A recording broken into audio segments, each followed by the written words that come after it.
this class we discussed some important concepts with related to financial awareness and banking, wherein the banking forms the very important element for number of exams, including POs, clerks and others. Now, how to study the chapter banking? So here, banking should be mastered in 3 steps. Firstly, introduction, banking in India, and the latest trends in the banking. So the questions can fall only in these 3 areas. So any question from banking can be fall into 3 categories only. Firstly, a general introduction type, or second, with related to the structure of banking in India. Third, latest trends or developments in the banking sector. So we have to sure what type of questions it is. Then starting the introduction of the banking. First of all, one has to know some fundamentals in the banking area. Firstly, what is the definition of a bank? What are the various types of banking? And what are the important functions of banking? The term bank is derived from the Italian word banca, and in the French, the word bank means a payable or support from the, say, in the French word. So with this Italian and the French word, the term is taken. Then according to India, that is the Indian Banking Act, Banking Regulation Act 1949 defines banking means accepting for the purpose of lending or investment of deposits. So first important character is the institution should accept the deposits. The accepted deposits may be for lending or for the investment or otherwise. Then it should accept from money from the public and repayable on the demand. Unlike the other non-banking finance companies, where the NBFCs cannot give the money on the demand, this is one of the aspect of the banking. Next, withdrawal by the check. This is another important area. The institution can give the check on its name. This is absent in the non-banking finance companies. These 2 important aspects. Nextly, draft and the transactions will be made by the check, draft, order or otherwise. So when these characters are present or these features are present, then only an institution can be described as a banking. Then when coming to the in history, what are the various types of banking? In the Bank of Venice was the primitive bank dated in the history, which is the oldest commercial banks. And before the organized and commercial bank systems, there are other forms of banking processes, namely the goldsmith, the money lender, and the trading merchants. These are the 3 important elementary forms of the banking available anywhere in the world. Then types of banking: unit banking and branch banking. Unit banking means only one branch will be there in the entire economic system of the country. Branch banking means the same bank will be in different branches. Mixed banking and social banking. So mixed banking means bank lending all types of loans, and social banking means 2 or more banks say they have the social and programming goals. So likewise, in the types of banking, there are a number of types of banks depending on the various types in which the economy is operating, meaning scheduled banks and non-scheduled banks, commercial banks and cooperative banks, then regional rural banks and the private sector banks. Likewise, the types of banking differ in the systems. Secondly, whatever may be the types of the banking, the commercial banks will have primarily 2 important functions. One is the primary functions, the other is the secondary functions. And the primary functions are, as I defined in the bank definition, acceptance of the deposits, and these deposits can be demand deposits, fixed deposits, and the savings deposits and the current deposits. Then besides this, there are also time and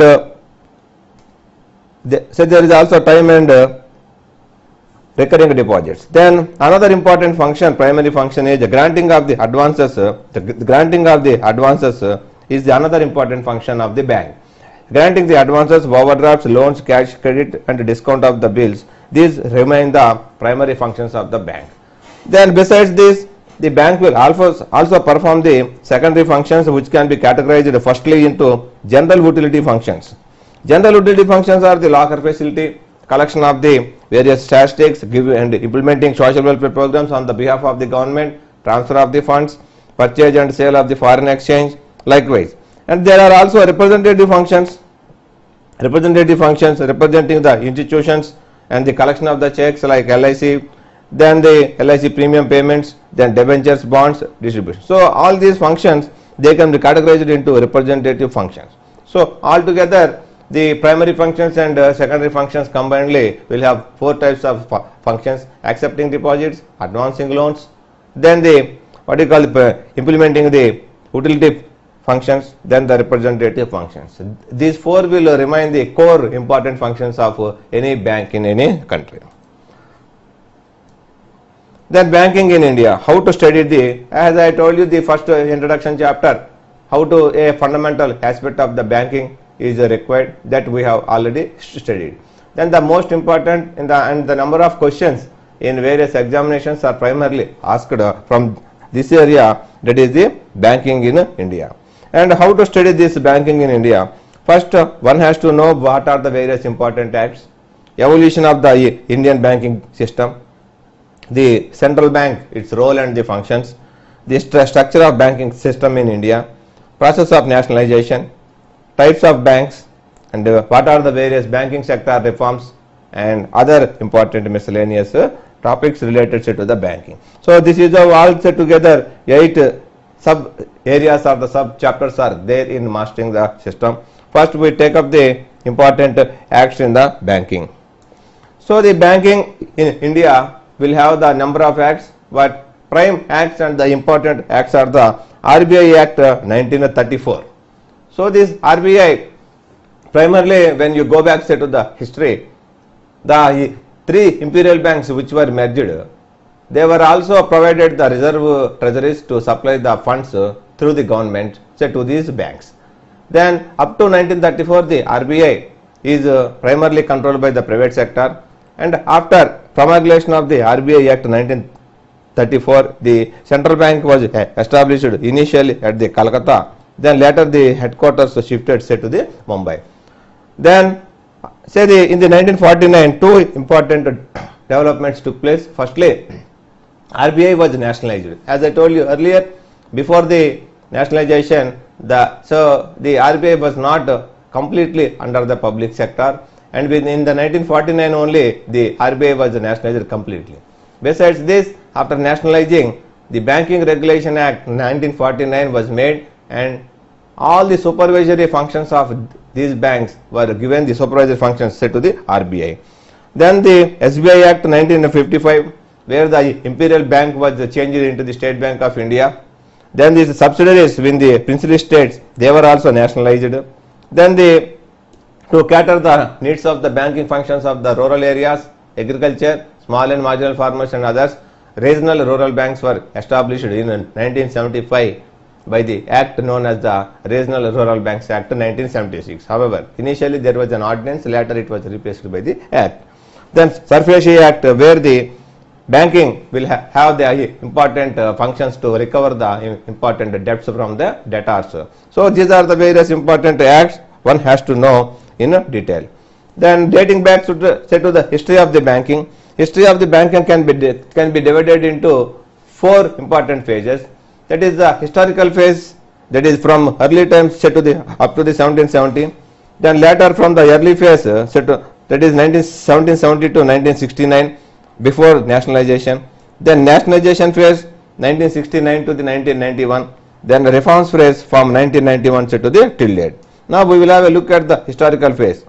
So in India, when we date back the history, money lending activity is traced even in the Vedic period from 2000 to the 1400 BC.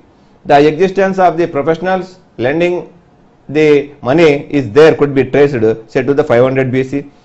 And in the Kautilya's Arthashastra has contained references to the creditors, lenders and other lending even rates are also mentioned. Hundis are the oldest credit instruments.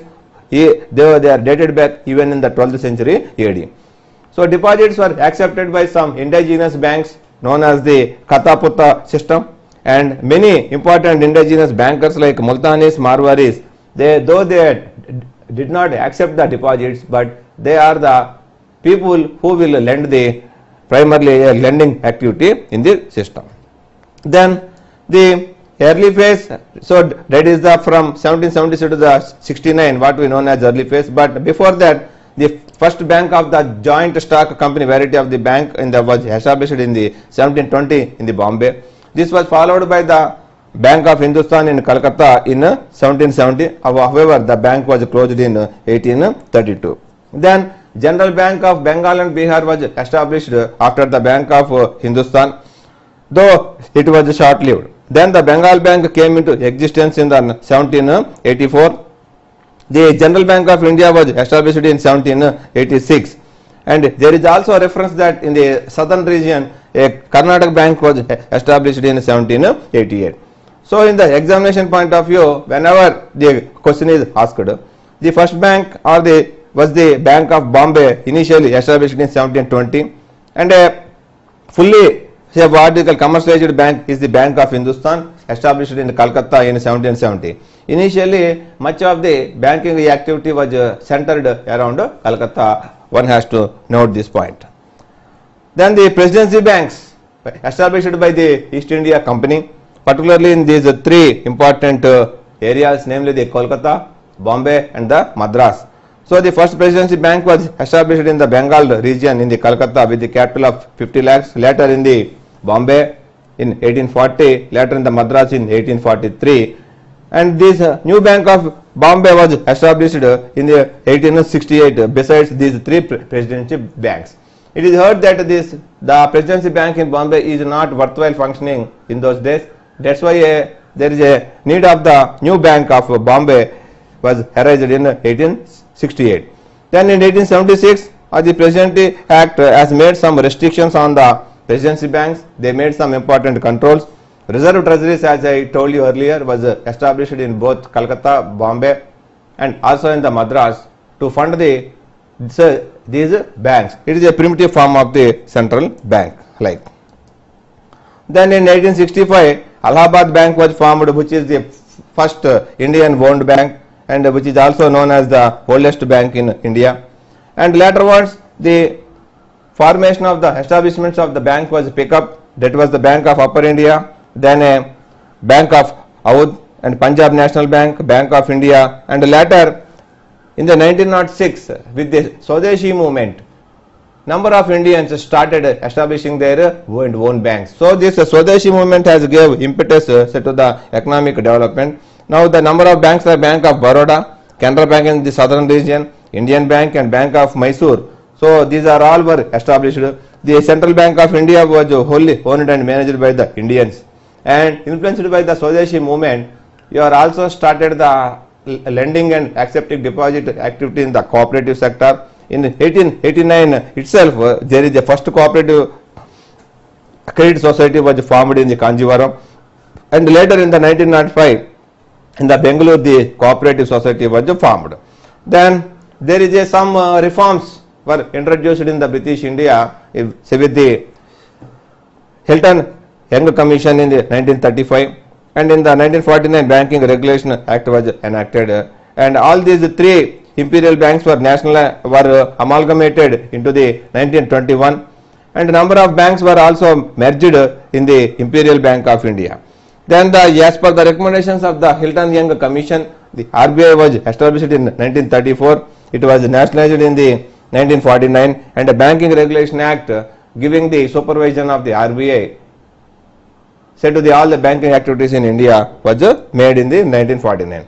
So then all the Imperial Bank of India and their merged banks were named as State Bank of India, and it was nationalized. And in 1959, the subsidiary banks which were in the various princely states, Travancore, Mysore, Hyderabad, Indore, Patiala and others, all these were nationalized in the 1959. And in 1963, there was a small change. The State Bank of Jaipur and the State Bank of Bikaner was merged to form the State Bank of Jaipur and Bikaner. Now the subsidiaries were only 7. And in 2008, State Bank of Saurashtra was merged with the SBI, reducing the subsidiaries to 6. And in 2010, State Bank of Indore was merged with SBI, reducing its subsidiaries to 5. So this is the important development in the SBI and its functions. Then we will enter into the second phase, that is the nationalization phase. In the nationalization phase, the important the banks were given the social control and the social responsibility, and a part of that the 14 banks with the deposits of over 500 crores, they were nationalized in the 1969, and these are the some of the banks. And later the second step of nationalization, before that there is a regional rural banks were established to cater the needs of the small industries and small entrepreneurs, small and marginal farmers and others. These RRBs were expected to combine the rural touch and local feel with the modern business enterprising activity. Then before this nationalization, the banks were also given some type of approaches, namely the lead bank approach, the district approach in 1969, and in 1988 service area approach was given. Then in the nationalization phase, they continued in the second phase, where the 6 banks were nationalized with the liabilities of or the deposits of the 200 crores. Now, as on the 1990, the number of nationalized banks are 20, and the SBI and all together with associates, and the figures comes to the 28. So, but as I told you earlier, the Indian economy has undergone reforms, and as a part of financial and banking sector reforms, number of committees were levied on the banking sector, of which the prime important committees are the Narasimhan Committee 1 and Narasimhan Committee 2, and besides which you will also had the number of reform process has took place. Here during the reforms phase, there is a change in the number of banks. Here this is a very important for the examination point of view. In 1993, the new Bank of India was merged with the Punjab National Bank, reducing the nationalized banks set to the 19. Here friends, the terms nationalized banks and the SBI and its associates are different. So far the RBI nomenclature is concerned. And the public sector banks are the banks with which the government will have the more than 50% share. So generally nationalized banks, the term will apply to the 2 phases of nationalization as far as RBI norms are concerned. So one should be very careful while using these terms.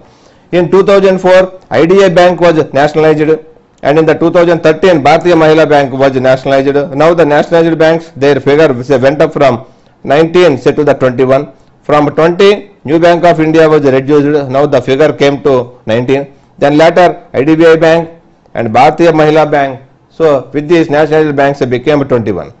And as I told you, the SBI and its associates, though their figure is 7 from 8, so in 1959 it is 8, and later in 1963 the subsidiary banks of merged State Bank of Bikaner and the State Bank of Jaipur were merged to form one bank, said that is the State Bank of Jaipur and the Bikaner. But now in the 2008 and the 2010, these 2 banks, associated banks, were merged with the SBI, taking the SBI Associates Bank to 5. So SBI plus its 5 associates now comes to the 6.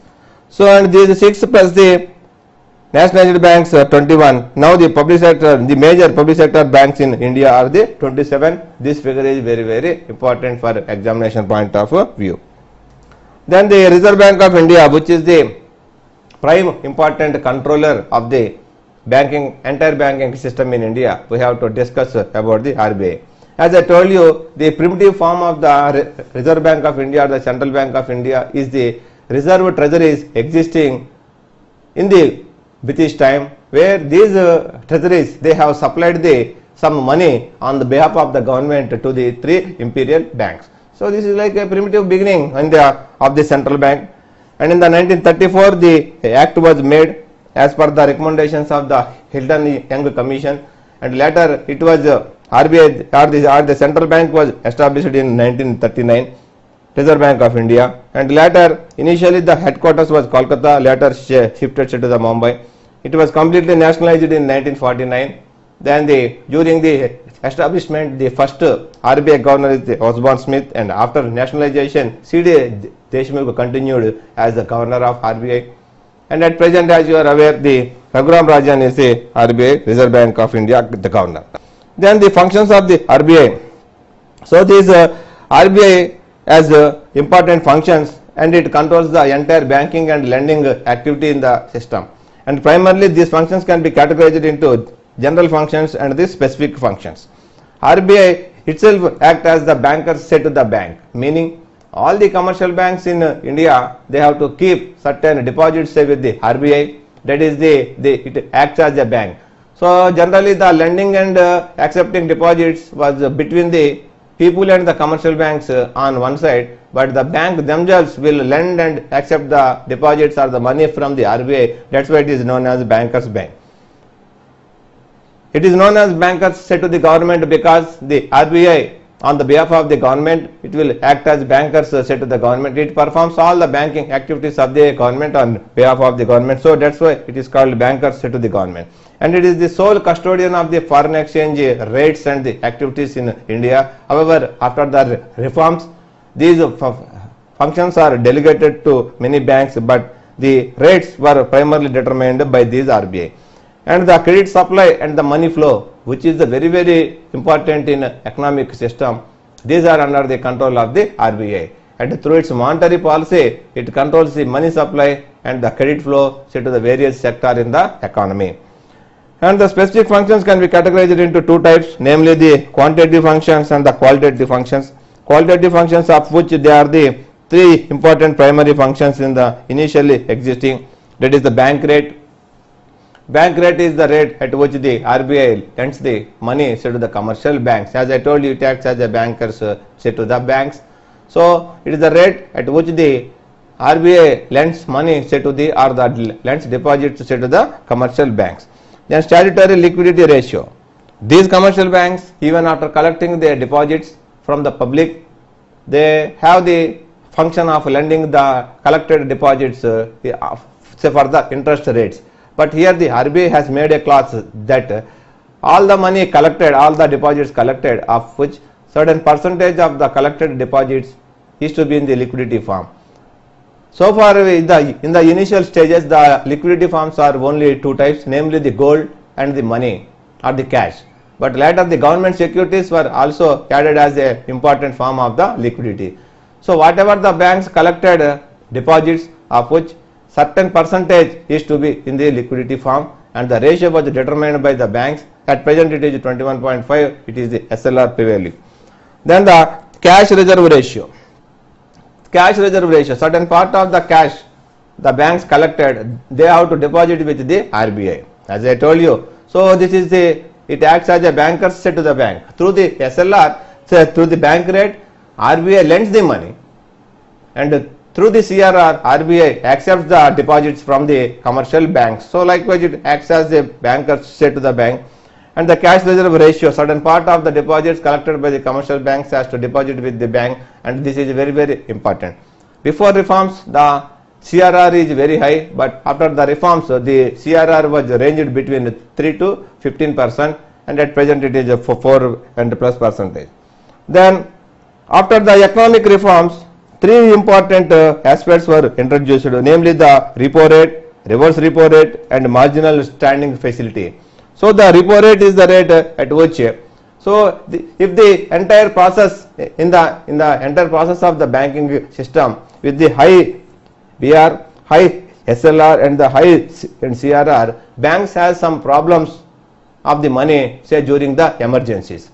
So whenever say there are certain emergencies, banks can also take the deposits, or the banks can resort to the lending activity from the RBI through some interest rates known as the repurchasing rate by the through the transactions of the government securities. This rate is known as the repo rate.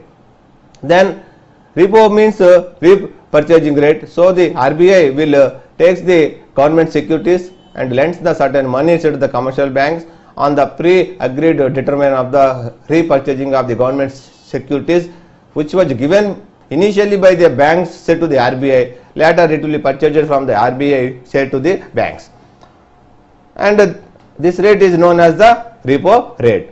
And whenever the commercial banks are having the more deposits, then the RBI, instead of flowing into the unproductive sector, RBI takes absorbs the liquidity from the banks through a rates known as reverse repo rate. The repo rate and reverse repo rate operate in the economy system through the process of the government's securities to absorb the liquidity and to pump the liquidity. So whenever there is a shortage of liquidity in the system, through the repo, the RBI injects the liquidity. Whenever there is a excess liquidity in the system, through the reverse repo rate, the banks will absorb the liquidity, the RBI will absorb the liquidity from the banks. And this entire process will take place through the government securities.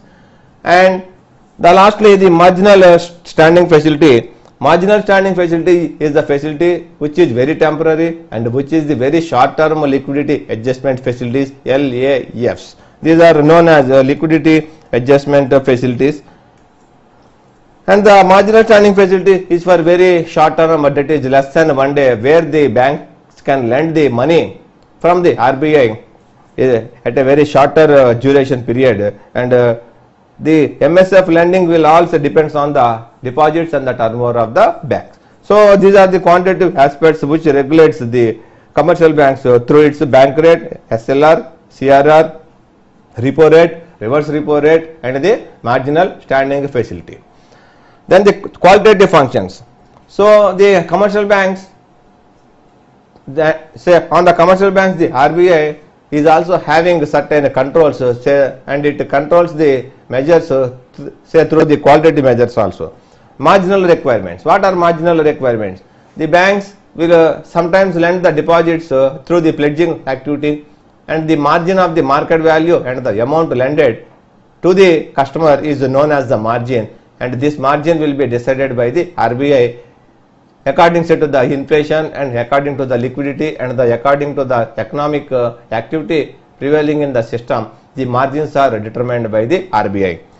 Then moral suasion. The RBI will constantly guides the commercial banks like a friend, like a philosopher and a guide. It will always persuades the bank not to lend the activities for the unproductive sector and to give the money only to the priority sector, so that the economic growth can be better achieved. And the credit rationing. So as far as the credit lending activity is concerned, the commercial banks, as and when required, they cannot give the credit to the one sector or to the one person. RBI directs the commercial banks like the priority sector lending or the top priority sector activities. Likewise, it will have the credit rationing on the commercial banks. And lastly, if the RBI, when the marginal requirements were determined, moral suasion and credit rationing, if the commercial banks are not heard of, then the RBI takes direct action on the commercial banks. So through these qualitative measures and the quantitative measures, the entire commercial banking activity in the India or in the economy is controlled by the RBI. Then the general functions, as I described earlier. So the sole custodian of the RBI, and besides which the RBI is also having some other functions, meaning besides providing the credit and monetary supply, RBI also performs some developmental programs which is very important. RBI, by subscribing capitals to the number of agencies, namely the NABARD, National Housing Bank, and a number of other financial institutions, RBI will also participate in the developmental activities of the banking system in India. So here I want to reiterate the RBI, besides performing the general functions and the qualitative measures and the quantitative measures, it also performs the developmental measures by the RBI. Besides which, it also has the specific functions as I described earlier. So in this class we have described the general functions of the RBI and the evolution of the history of the banking in India and the various important acts which are prevailing in India for controlling and the operation of the commercial banking activity. So and we also described the process of the nationalization of the banks in India. Now what are the various types of the banks, namely the commercial banks, the scheduled banks, non-scheduled banks, cooperative banks, private banks, foreign banks, and the cooperative structure in India. What is the village level cooperative bank, namely the PACs, and how many number of acts are there are to be discussed under the types of banks. And after 1991, number of reforms were taken in the financial sector, including the banking sector, and those are to be described in the banking sector. And what are the other important developments, and what are the various banks, their logos, their slogans, all these will be discussed under the miscellaneous functions. So of the 8 important activities in the banking in India, we have completed the important acts: history of banking, role and functions of the RBI, structure of the banking in India, and we have to discuss in detail what is the exactly the structure. We have finished the nationalization and the types of banks and the structure, banking sector reforms and miscellaneous. This we will take up in the next class.